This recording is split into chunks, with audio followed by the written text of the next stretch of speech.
नमस्कार शिक्षक साथियों, नई दिशा विजन में आपका स्वागत है। दोस्तों, इस समय एनआईओएस डीएलएड को लेकर के यूपी टेट में जो प्रयास है वो तेज हो गया है। यहाँ पर सरकार के जवाब का जो है इंतजार करने का कुछ समय बचा है और इसके लिए जो है अजीत तिवारी जी की तरफ से जो है प्रमुख पहल की जा रही है। उन्होंने जैसा कि आपको पिछले वीडियो में बताया था कि जल्द से जल्द जो है ये देखा जा रहा है, ये कोशिश की जा रही है कि सरकार जो है इसके बारे में कुछ जवाब दे और जो भी उनका जवाब होगा वो जल्द से जल्द जो है वकील के माध्यम से प्राप्त करने का प्रयास करेंगे कि क्या जवाब आया है। अगर जवाब नहीं आया है तो उन्होंने ये भी बताया था पिछली मुलाकात में कि कंटेम्प्ट ऑफ कोर्ट की तरफ जाएंगे। दोस्तों, आज का जो इशू है, जो भी विषय है, वो विषय यूपी टेट को लेकर के है। यूपी टेट 2021 में शामिल होने के संदर्भ में अधिकांश अभ्यर्थियों ने ये बताया था कि हमारा यूपी टेट कंप्लीट हो गया है, तो ऐसी स्थिति में क्या हमारा जो है एलिजिबल हो जाएगा। तमाम प्रकार के जो कमेंट्स आए थे उसी कमेंट्स को लेकर के आप लोगों के सामने जो है ये वीडियो बनाया गया है।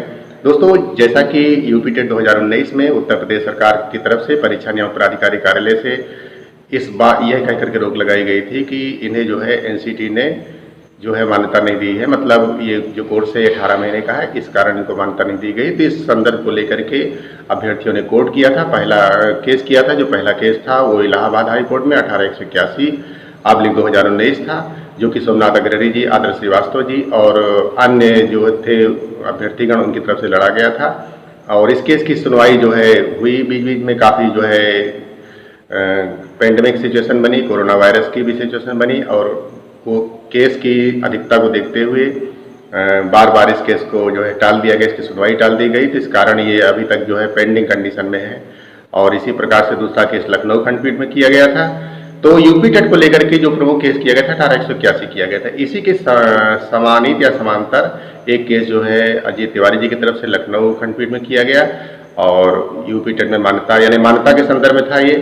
तो यहाँ पर जो है लगभग सब कुछ हो चुका है और आदेश जो देखा जाएगा, सिंगल बेंच का आदेश जो था उसमें स्पष्ट रूप से कह दिया गया था सरकार को इनको लेना चाहिए। समय भी कम दिया जा रहा था, लेकिन बाद में सरकारी वकील ने कहा कि हमें इस मामले में जो है अगर इन्हें सम्मिलित करना है तो इसके लिए समय चाहिए। तो निश्चित रूप से कोई सिचुएशन सरकार की रही होगी, सरकार की कोई बात रही होगी जो कि न्यायपालिका को बताई गई सरकारी वकील के द्वारा और इसके बाद इसके बारे में ये निष्कर्ष निकाला गया कि कुछ समय देना चाहिए। तो लगभग जो है समय खत्म हो चुका है, लगभग 1-2 दिन और सिचुएशन बची होगी। तो ऐसी स्थिति में उत्तर प्रदेश की टीटी परीक्षा 2021 इसके नोटिफिकेशन की चर्चा भी आप लोगों के बीच में की गई है। यह मैंने बताया था कि जो ये 3 महीने हैं, अब से अक्टूबर, नवंबर, दिसंबर, यही समय जो है महत्वपूर्ण है जिसमें मान्यता का संदर्भ जो है आप लोगों के सम्मुख आता है। तो इस 3 महीने में आप लोगों को लगातार प्रयासरत रहना चाहिए। यूपी टेट 2021 के बारे में नोटिफिकेशन की बात कही जा रही है कि नोटिफिकेशन आने वाला है और ये नोटिफिकेशन जो है जैसा कि परीक्षा नियामक प्राधिकारी के द्वारा इसकी रिपोर्ट सौंपी जाएगी और इसके बाद इसका मसौदा तैयार करके शासन को भेज दिया जाएगा, शासन इसको आदेशित करेगा, उसके बाद इसकी घोषणा हो जाएगी, नोटिफिकेशन आ जाएगा, जो इसकी विज्ञप्ति है वो जारी कर दी जाएगी। यूपी टेट की जो विज्ञप्ति है उसमें एनआईओएस डीएलएड को लेकर के चर्चा है कि इसे सम्मिलित किया जाएगा और इसके बाद इसके संदर्भ में आपको दैनिक हिंदुस्तान का हवाला दिया गया था पिछली खबर में कि ये जो है यूपी टेट 2021 में इसको एनआईओएस से डीएलएड को सम्मिलित किया जाएगा। चर्चा कहीं पर है, इसीलिए वहाँ पर जो है अखबार के माध्यम से भी आप लोगों के सामने आया। तो प्रेस के माध्यम से आप लोगों ने ये जाना कि यूपी टेट 2021 में एनआईओएस डीएलएड सम्मिलित किया जाएगा। इसके पीछे न्यायपालिका का दबाव भी है और अभ्यर्थियों के जो है प्रयास भी है। लेकिन सबसे बड़ी समस्या यहाँ पर जो आ रही है वो ये आ रही है कि अभ्यर्थी इस समय क्या करें। दोस्तों, इस समय आप लोगों को केवल एक काम करनी चाहिए, एक और एक मात्र काम कि आपको अपनी तैयारी में जुट जाना चाहिए। यूपी टेट 2021 में आपको निकालना बहुत अनिवार्य है क्योंकि आगामी जो है भर्ती जो आएगी वो ज़्यादा आएगी, भर्ती ज़्यादा शिक्षक अभ्यर्थी जो है सम्मिलित किए जाएंगे। तो ऐसी स्थिति में अगर आपकी तैयारी रहेगी, अगर आप यूपी टेट निकाल लेते हैं तो काफ़ी संभावना बन जाएगी कि जो है आप इस शिक्षक भर्ती में सम्मिलित हो सकते हैं। बात यहाँ पर नहीं की है तो मेरी समझ से ये बात समझ में आती है, मैं अपने मेरे संज्ञान में जो बातें हैं उसके आधार पर मैं ये निष्कर्ष निकाल करके कह सकता हूँ कि अगर यूपी टेट में शामिल नहीं भी करने की सिचुएशन आती है तो ऐसी स्थिति में अभ्यर्थी जो कोर्ट जाएंगे वहाँ पर जो है अपना दावा करेंगे और इस स्थिति में कोर्ट जो है राहत प्रदान करेगी, अंतरिम राहत प्रदान करेगी। जैसे कि जूनियर भर्ती में भी आप लोगों को मिली हुई है, आपको कोर्ट ने अंतरिम राहत दी है, तो वहाँ भी अंतरिम राहत दी जाएगी। दोनों सिचुएशन में एनआईवीएच डीएलएड को यूपी टेट में सम्मिलित किया जाएगा। तो अगर ऐसी सिचुएशन बनती है तो निश्चित रूप से कोर्ट के माध्यम से अभ्यर्थी जो है इस बात की मांग करेंगे कि जब तक न्यायालय में मामला विचाराधीन है तब तक हमको जो है इसमें शामिल होने की अनुमति प्रदान की जाए। तो ये एक अंतरिम आदेश जो है आप लोगों को पारित हो जाएगा। तो हर प्रकार की सिचुएशन में यही है कि शामिल किया जाएगा। दूसरी बात है कि अधिकांश अभ्यर्थियों की समस्या अभी भी एनसी की सबसे ज़्यादा बनी हुई है, यानी जिन लोगों का 50% इम्प्रूवमेंट जो है हो गया है, उसके बावजूद भी उनको जो है सर्टिफिकेट नहीं मिल पाया है, तो उनकी बहुत बड़ी समस्या है। दोस्तों, इसके लिए वैसे भी आप लोगों को आगे आना चाहिए, लेकिन अगर आप लोग इस बारे में अभी केवल कमेंटबाजी ही कर रहे हैं और प्रयास नहीं कर रहे हैं या आपकी सुनी नहीं जा रही, दोनों परिस्थिति में तैयार किया जा रहा है कि कोई जनप्रतिनिधि तैयार हो। प्रयास किया जाएगा कि पप्पू सर या नंदन बोहरा, इन दोनों में से किसी को जो है इस मामले में काम सौंपा जाए, तो ये जाएं और एनआईवीएच के कार्यालय में और एनसीटी के ऑफिस में वहाँ से जा करके इस बारे में लोगों को जो है नॉलेज में रखें कि यहाँ पर जो है काफ़ी संख्या में एनसी लगा हुआ है और उनको जो है एनसी क्लियर होना चाहिए। इनका 50% पूरा हो चुका है और वो भी एनआईवीएच के पोर्टल से हुआ है, तो ऐसी स्थिति में इनका एनसी क्लियर होना चाहिए।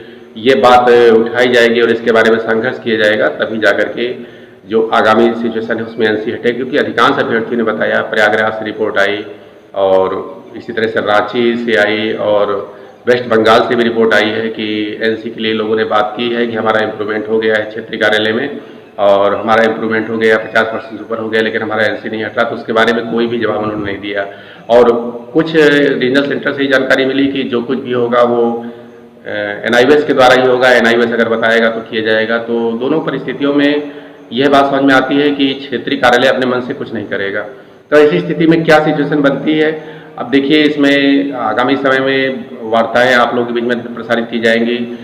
पूछा जाएगा जनप्रतिनिधियों से कि क्या आप एनसी के बारे में कोई पहल कर सकते हैं, आपके सामने आएगा और चैनल ऐसे लोगों को भी आमंत्रित करेगा जो कि एनआईवीएच से डीएलएड के लिए काफ़ी उन्होंने योगदान दिया है।